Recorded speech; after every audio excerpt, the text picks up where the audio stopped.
Hello guys, কি অবস্থা সবার? 2024 সালে তো বলিউড ভাইজান সালমান খানের কোনো সিনেমা আসা নাই। 2025 সালে আসবে কিনা তা নিয়েও আছে সন্দেহ, কিন্তু 2026 সালে সালমান খানের সিকান্দার সিনেমাটা ঈদের সময় রিলিজ করা হবে। যে সিনেমা সম্পর্কে যারা মুভি নিয়ে খবরাখবর রাখেন তারা অলরেডি জানেন, এবং যারা জানেন না তারা হয়তো এখন জেনে গিয়েছেন। আর সালমান খানের এই সিকান্দার সিনেমাটা অলরেডি কনফার্ম হয়ে গিয়েছে, খুব তাড়াতাড়ি এটা শুটিংটাও শুরু হতে চলেছে।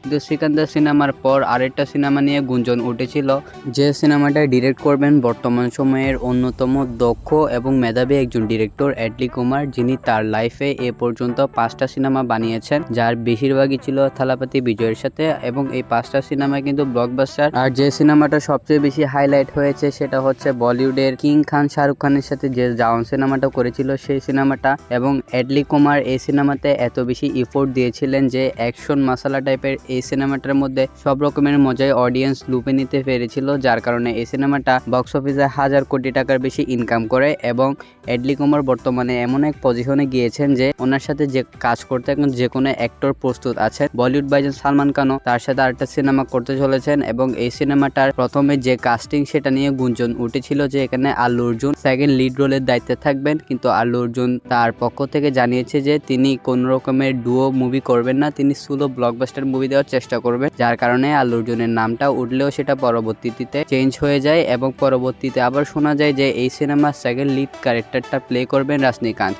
এবং রজনীকান্ত যখন এই ক্যারেক্টারটা প্লে করবেন বলে গুঞ্জন উঠেছিল, সেটা অনেক দিন ধরে আলোচনায় ছিল, কিন্তু হঠাৎ করে এই গুঞ্জনটাও আবার নিভে যায়। অর্থাৎ রজনীকান্ত হয়তো কোনো না কোনো এক কারণে তিনি এই সিনেমাটা থেকে সরে আসেন। রাইট নাও যে গুঞ্জনটা উঠেছে সেটা হচ্ছে এই যে সেকেন্ড লিড ক্যারেক্টারটা এটা প্লে করবেন কামাল হাসান। এটা অলরেডি কনফার্ম হয়ে গিয়েছে, এবং ট্রাস্টেড একটা সাইট থেকে আমরা এই নিউজটা জানতে পেরেছি এবং আপনাদেরকে জানাচ্ছি।